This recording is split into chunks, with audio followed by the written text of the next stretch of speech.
Et nous sommes de retour au plateau pour la suite de cette émission. Nous abordons notre deuxième sujet. Nous parlons à présent du Burkina et de l'extradition de Damiba. Traoré se montre prudent. Ibrahim Traoré, le président du Faso, dans une interview, est revenu sur les relations entre lui ou entre le Burkina et le Togo, surtout sur la question de l'extradition supposée de son prédécesseur, le lieutenant-colonel Paul-Henri Sandaogo Damiba, réfugié au Togo depuis son éviction du pouvoir en 2022. Sandaogo Damiba est accusé d'être en lien avec les dernières tentatives de déstabilisation du Burkina, avec les putsch manqués dont a fait mention le Burkina. On l'accuse également de liens avec les groupes terroristes, surtout pour déstabiliser le Burkina Faso. Le Burkina avait annoncé avoir demandé au Togo une procédure d'extradition afin qu'il fasse face à la justice burkinabé. Le capitaine Traoré est revenu dessus. Il se montre prudent dans la mesure où il ne rassure pas pour le moment. Il dit qu'il espère que les autorités togolaises le feront. Il annonce une prochaine rencontre physique avec les autorités togolaises pour en discuter. Nous en parlons avec nos invités. Je commence par vous, Gabin Adjao. Damiba, peut-être oui, peut-être non, extradé au Burkina pour répondre des faits dont il est accusé. Il est accusé d'actes de déstabilisation de son pays. Oui, docteur, ce sont des accusations assez graves. Et ce depuis fin 2022, début 2023, Damiba a été accusé de plusieurs tentatives de coup d'État en connivence, soit avec d'autres pays de la sous-région, notamment la Côte d'Ivoire, ou soit avec les terroristes. Et ce sont des accusations assez graves. Et c'est la première fois d'ailleurs, si je ne me trompe pas, que le président Ibrahim Traoré intervient comme ça et cite nommément Damiba par rapport à un certain nombre de connivences ou bien de coopération avec des agents déstabilisateurs de la sous-région pour déstabiliser son pays. Et donc aujourd'hui, je pense que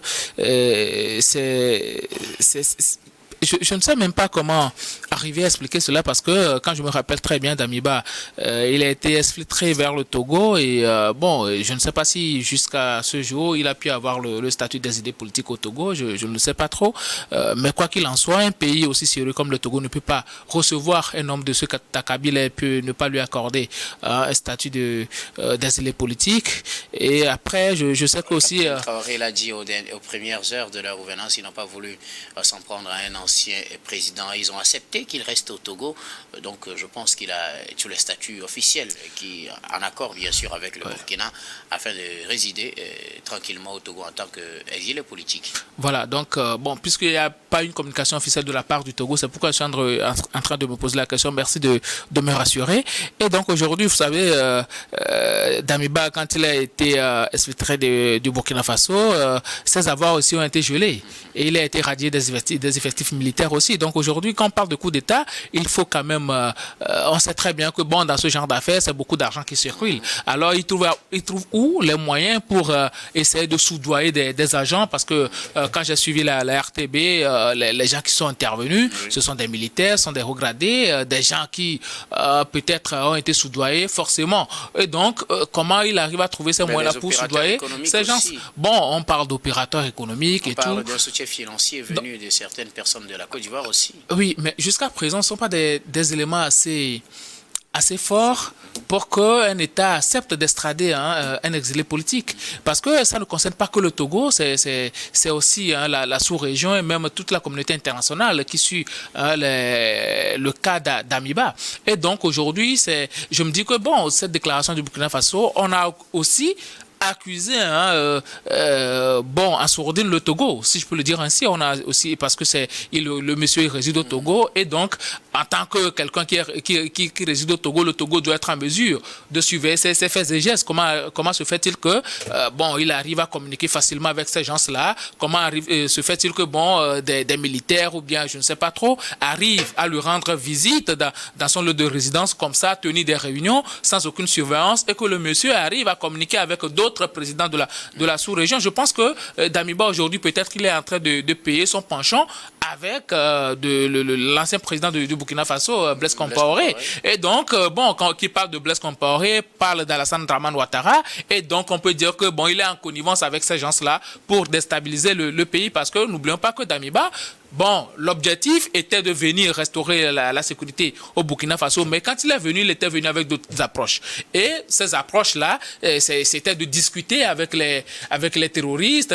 C'est la raison pour laquelle d'ailleurs il a fait venir le président Blaise Compaoré au pays pour essayer quand même d'entamer la discussion. Et ça a suscité le courroux des Burkinabés et même des militaires burkinabés, raison pour laquelle on l'a encore déchu aussi, lui aussi du pouvoir. Donc aujourd'hui, quand on parle de tentative de coup d'État à chaque moment, et que bon, certains éléments de preuve sortent, bon, pour moi, ce ne sont pas des éléments assez solides.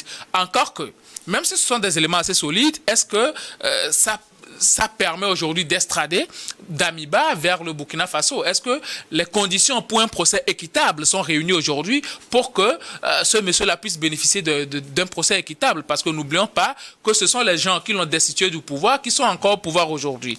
Et donc, est-ce que ce pays-là aujourd'hui dispose de tous les arsenals juridiques possible et la justice est-elle vraiment indépendante aujourd'hui pour assurer un procès équitable et accepté de tous à Damiba? C'est aussi la question qu'il faut se poser parce que peu importe le crime qu'a commis la personne, il faut protéger ses droits et donc lui assurer un procès équitable parce que jusque-là, ce sont des allégations. On n'a pas encore écouté Damiba. Ce sont des allégations de tentative de coup d'État. On ne sait pas cela. Qui sont venus faire des aveux sur la RTB. On ne sait pas dans quelles conditions ces aveux-là ont été obtenus. Et donc, moi, je prends ça avec des pincettes, ces informations, comme quoi Damiba veut destituer celui-ci, celui-là, parce que Damiba, résident au Togo, le Togo est en très bonne relation avec les pays de l'AES, le Togo ne peut pas permettre à ce que quelqu'un qui réside dans son pays puisse recevoir des gens qui vont servir de base à la déstabilisation d'un pays ami et frère. Il a dit aussi que les autorités togolaises seraient surprises également de constater ce qu'il lui reproche, peut-être que c'est fait que les autorités togolaises sont surprises de le voir comme ça. Vous savez, Damiba au Togo, moi je me dis que c'est de l'assurance pour le pouvoir d'Ibrahim Traoré. Parce que Damiba, imaginez un peu si Damiba résidait en Côte d'Ivoire. Ben, il serait très libre de ses faits et gestes et tout ça. Et bon, comme on colle des intentions au président ivoirien aussi, ben, si ces intentions-là s'avèrent, il pouvait faire tout ce qu'il veut. Mais au Togo ici, ce n'est pas possible. Ce n'est pas possible. Il est ici. Et si Damiba avait les moyens et les coups de franche pour pouvoir déstabiliser ce pays-là, ben, il l'aurait fait depuis fort longtemps. Mais c'est parce qu'il ne peut pas, parce que les pays, c'est aussi des échanges de renseignements. On ne peut pas garder quelqu'un, un exilé politique de la trempe de Damiba, un militaire chevronné, quelqu'un qui a un carnet d'adresse, qui a des relations, qui a travaillé avec Blaise Compaoré et qui a travaillé sous les Diendéré et autres là. Quelqu'un de cet acabit, on ne peut pas le garder ici et puis le laisser libre de communication et de tout ça. Non, ça ne peut pas se passer comme ça. Donc moi, jusqu'à présent, je me dis qu'il a encore le bénéfice du doute. Ce sont des informations de l'autre côté du Burkina Faso que moi je prends avec des pincettes. Je ne suis pas sûr totalement, à moins que bon, la justice, excusez-moi, à moins que la justice nous rétablisse véritablement la vérité autour de cette affaire. Merci beaucoup. On va vous permettre de souffler un peu. Oui. Je reviendrai à vous tout à l'heure, Gabin Adjab. Mais je voudrais aussi avoir votre avis sur la question. Le capitaine Traoré se montre très prudent sur l'extradition du lieutenant-colonel Paul-Henri Sandaogo Damiba, son prédécesseur, qui l'accuse à plusieurs reprises de vouloir déstabiliser le Burkina. Eric. Oui, je pense que les conditions ne sont pas encore réunies pour une extradition, puisque en règle générale, il y a forcément des États dans lesquels on peut extrader un exilé politique, puisque Damiba aujourd'hui est considéré comme un exilé politique, puisqu'il a été démis de ses fonctions suite à un coup d'État. Et donc, aujourd'hui, qu'est-ce qu'on reproche à Damiba? Tous ceux qui ont été appréhendés suite à ce coup d'État avorté ont fait des témoignages comme quoi leur mandat est Paul-Henri Damiba. Et donc, jusque-là, sur la base de ces accusations, on peut pas, l'État togolais ne peut pas tout de suite décider ou accepter une certaine extradition de M. Damiba. Et donc, le président Traoré, et quand vous dites qu'il se montre prudent, c'est tout à fait logique qu'il soit prudent par rapport à cette situation. Et surtout qu'il n'y a pas eu, par exemple, un jugement au niveau du Burkina Faso de ces prétendus accusés. Et donc, on ne peut pas définir concrètement les chefs d'accusation qui sont liés à M. Damiba. Or, si extradition il doit y avoir, c'est que l'État togolais peut décider, mais il faut un avis judiciaire. Il faut que la justice togolaise aussi décide, accepte cette extradition parce que les chefs d'accusation rentrent dans le cadre d'une extradition. Merci beaucoup à vous, Eric Johnson. Alors, je reviens à vous, Gabin Adjaro, pour que quelqu'un dans cette situation soit extradé vers son pays pour y être jugé, quelles sont les conditions qu'il va falloir remplir? De façon générale, vous êtes juriste dans la règle, qu'est-ce qui se fait? Quelles sont les conditions, par exemple, que le Togo voudra voir réunies avant de permettre à ce que le lieutenant-colonel Paul-Henri Sandaogo Damiba retourne au Burkina pour faire face à la justice? Oui, bon, dans ce genre de cas... Est-ce que ces accusations à cet état suffisent pour qu'un pays extrade un réfugié ou bien un exilé politique? Non, c'est ce que je disais tout à l'heure, que ces accusations ne font pas état de ce... On peut extrader quelqu'un parce que véritablement, il n'y a pas encore de preuves tangibles pour qu'on puisse dire que, bon, c'est vrai, ce sont des faits assez graves, mais est-ce que c'est réel? Est-ce que c'est avéré? Donc aujourd'hui, il va falloir que l'État togolais aussi enquête autour de cette affaire-là parce que, quoi qu'on dise, quand on nous dit que, bon, il a communiqué avec certaines personnes, il a rencontré certaines personnes, aujourd'hui, l'État togolais doit arriver quand même à prouver à suffisance que, ou bien à réunir les preuves nécessaires par rapport à la relation de Damiba avec ces éléments déstabilisateurs-là. Ça, c'est la première des choses. Et la seconde est qu'un avis judiciaire du Togo aussi doit être donné parce que les autorités judiciaires sont là. Et donc, c'est pourquoi même dans la plupart des cas où on ne peut pas extrader l'inculpé, bon, la justice du pays là peut se charger de juger l'accusé. Vous vous rappelez très bien du cas Hissène Habré. Et donc aujourd'hui, je pense que Damiba, dans ce contexte-là, ne peut pas être extradé parce qu'au prime abord, il faut se référer à les conditions dans lesquelles le monsieur a été exfiltré et puis après voir si le pays duquel il a été exfiltré aujourd'hui a toutes les capacités judiciaires nécessaires pour assurer les droits à l'intégrité personnelle physique de cet accusé-là et lui assurer un procès équitable, c'est-à-dire les conditions doivent être réunies pour sa défense et que si jamais il n'est pas fait preuve qu'il est responsable des faits qui lui sont reprochés, qu'il soit libéré. Donc, est-ce que le Burkina aujourd'hui est dans cette logique-là? Est-ce que la justice burkinabé aujourd'hui permet à ce qu'on arrive à un procès de ce niveau, puisque là, il va s'agir d'un procès de haut niveau. Donc aujourd'hui, puisque c'est un pouvoir militaire qui est en place, on peut dire que les institutions ne sont pas vraiment très mis en place, ils sont encore en guerre contre le terrorisme et tout ça. Donc, à un moment donné, on peut se dire que bon, la justice est au bord et tout. Donc, ce n'est pas la question, ce n'est pas une question diplomatique qui est gérée entre deux États, mais c'est une question de droit international. Et le cas d'Amiba, ce n'est pas que le Togo et le Burkina qui vont gérer ça, mais l'Union africaine, la CEDEAO, la communauté internationale, le HCR, tout ça, ils doivent mettre leurs yeux dedans pour savoir réellement ce qui est reproché à Paul-Henri Sandaogo Damiba. Et donc, c'est une question très, très, très difficile aujourd'hui. On va plutôt se baser sur les conditions dans lesquelles le Burkina est aujourd'hui en matière judiciaire pour voir si on peut l'extrader. Je me rappelle très bien, tant bien même que le président Alassane Ouattara avait pris le pouvoir en 2010, on n'avait pas pu extrader les exilés politiques avant que certaines conditions ne soient réunies. Et vous avez vu, bon, les procès ont été faits et le président Alassane Ouattara lui-même avait dit que plus jamais aucun prisonnier ivoirien ne sera extradé ou bien ne sera amené au devant de la CPI. Ça veut dire que le pays a pris des résolutions au niveau de sa justice, ce qui n'est pas aujourd'hui le cas du Burkina Faso. Je me rappelle très bien du cas de Lida Kwasi qui a été demandé, a été extradé, mais ça a pris tellement de temps avant que le monsieur ne soit extradé parce qu'on attendait à ce que toutes les mesures judiciaires démocratiques soient prises avant que le monsieur ne soit extradé. Donc, certes, il faut constater les faits graves qui sont reprochés à Damiba. Il faut arriver à vérifier, il faut arriver à voir la relation entre Damiba et ce que lui a reproché et ceux-là qui ont témoigné.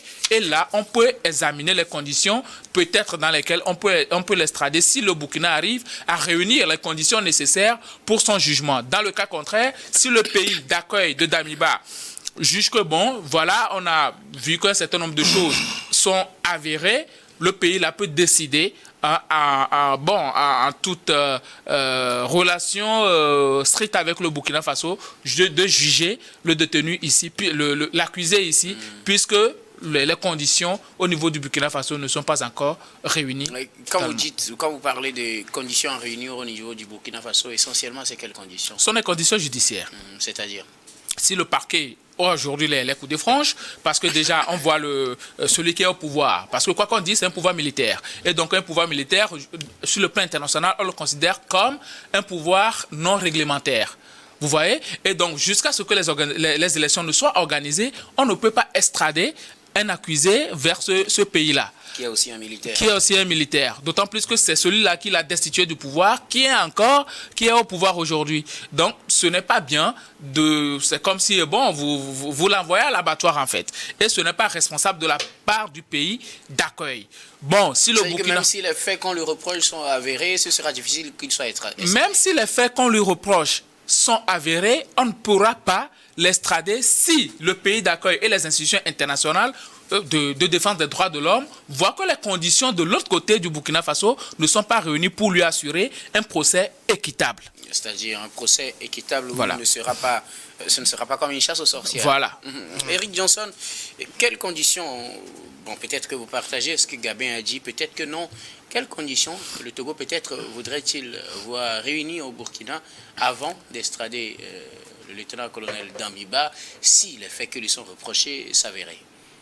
D'abord, il faut déjà un procès équitable pour les mises en cause. À partir de ce moment, le Burkina va chercher à savoir qui est le commanditaire de ce coup d'État raté. Et s'il s'avérait, comme tu le dis, que c'est Damiba, en ce moment, on demandera au Togo de réunir également ces conditions judiciaires, à savoir que si nous avons dans notre code pénal les mêmes condamnations, le Togo va accepter alors d'extrader le colonel Damiba. Il y a également des garanties que le Burkina doit donner au Togo, à savoir des garanties de risques de persécution, des risques de torture, des risques de peine de mort, hein, qui sont des risques que Damiba peut encourir si une fois arrivé sur le territoire burkinabé. Donc le Burkina doit rassurer qu'il ne fera pas face à ces choses-là. Doit rassurer notre pays, le Togo, puisqu'il vit ici. Et là, Gabin disait tout à l'heure que ça devient une affaire internationale, parce que si Damiba est ici, en tant que réfugié politique, c'est qu'il doit être totalement couvert. Et s'il faut l'extrader, il faut que tous ceux qui interviennent dans le droit international puissent aussi intervenir et dire « Ok, là, on peut extrader Damiba parce que toutes les conditions sont réunies de l'autre côté pour qu'il soit jugé dans de bonnes conditions et que ses droits seront également respectés en tant que présumé coupable. Alors là, on comprend qu'on est très loin du compte. Ce n'est pas parce que peut-être Oui, aujourd'hui, on n'est qu'à l'étape d'accusation. Bien sûr. Et personne n'a jugé qui que ce soit pour définir clairement les chefs d'accusation contre Damiba pour qu'on demande son extradition. Je crois que c'est là où le président Traoré est très prudent. Parce que aujourd'hui, le Burkina n'a pas encore demandé l'extradition de Damiba, puisque on n'est qu'à l'étape d'accusation et tout le monde dit ok, c'est Damiba, mais qui a donné des preuves palpables, tangibles, pour que Damiba soit jugé et accusé. Alors, si c'est comme ça veut dire qu'à moins que cette situation, ces conditions soient remplies, Damiba pourrait rester au Togo, et si les faits qu'on lui reproche sont avérés, il pourrait continuer par être une menace pour le Burkina. Oui, bien sûr. Juste... Bon, ce qui est sûr, c'est le fait qu'on lui reproche. Oui, ce qui est sûr, c'est que bon, il sera contrecarré quand même par le Togo. Le Togo va redoubler sa vigilance parce que quand quelqu'un est sur votre territoire, vous l'accueillez comme ça, et qu'à chaque moment, le cite dans des tentatives de coup d'État, à un moment donné, c'est votre pays aussi qui est pointé du doigt. Et donc, le Togo va redoubler sa vigilance. Non seulement ça, il devient une menace. Il devient une menace déjà pour le pays lui-même. Et donc, à un moment donné, je pense que le Togo va essayer quand même de redoubler la surveillance autour de Damiba pour voir réellement ce qui est en train de se passer. Mais bon, le président Ibrahim Traoré a bien fait de se méfier dans cette affaire-là parce que jusque-là, ce sont des déclarations, il n'y a pas encore de véritables preuves matérielles parce que quand on veut véritablement faire une procédure d'extradition, quand le pays va faire une demande formelle à l'endroit du Togo, il va falloir que non seulement il présente les accusations, mais aussi des preuves matérielles. C'est très important. Et il va falloir aussi que ce qu'on lui reproche de l'autre côté soit reconnu comme délit ici et qu'on vérifie bien si ce ne sont pas à cause des relents politiques et tout ça qu'on est en train de vouloir l'extrader. Bon, moi j'ai écouté quelqu'un dire que le président Ibrahim Traoré est dans une certaine logique, c'est que puisqu'il a peur d'un coup d'État de la part de Damiba, donc il multiplie les accusations de tentative à chaque moment, histoire de mettre la pression sur le Togo pour que le Togo soit lassé et puis finalement décide de l'extrader. Ça peut aussi être une stratégie politique. Est-ce que ça se passe comme ça? Est-ce que ça se passe comme ça d'habitude? Non. Que le Togo se dise, bon, vous l'accusez trop, on est fatigué, venez le prendre. Non, ça ne se passe pas comme ça, parce que le Togo, après tout, est un État responsable comme tous les autres d'ailleurs. Et donc, quand ce genre de choses arrive la plupart du temps, le Togo n'est pas obligé de garder un tel individu. Parce qu'on va se dire à un moment donné, c'est comme si on est en train de protéger quelqu'un qui veut faire du mal à un pays frère et ami. Donc, on peut lui donner la possibilité de choisir un autre pays d'accueil. Voilà, loin du Burkina Faso, un autre pays d'accueil. Donc, à un moment donné, je pense qu'aujourd'hui, on attend de voir la formulation de la demande d'extradition officielle de la part du Burkina Faso, avec les éléments matériels, les éléments de preuve là, que le Togo va analyser. On va voir si ce qu'on lui reproche, parce qu'on parle de tentative de coup d'État, c'est reconnu au Togo, le fait du terrorisme, c'est reconnu au Togo. Bon, on va vérifier aussi les preuves matérielles, surtout d'abord, et aussi après, voir si le Burkina aujourd'hui est en mesure d'assurer un procès en bonne et due forme à Damiba, surtout cela avant l'extradition. Sinon, dans le cas contraire, bon, on peut décider le jugement du monsieur dans un autre pays si réellement ce qu'on lui reproche est avéré. Merci beaucoup. Eric, quelque chose à ajouter?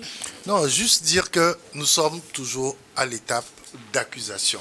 Une tentative de coup d'État avortée, ratée. Et donc, à moins que l'on ait d'autres chefs d'accusation, à part ceci, le Burkina ne peut pas demander à l'heure actuelle une extradition de Damiba et que ça puisse prospérer au Togo. Merci beaucoup à vous tous pour vos contributions. Nous allons marquer la pause pour le journal, puis on reviendra tout à l'heure pour la suite de cette émission.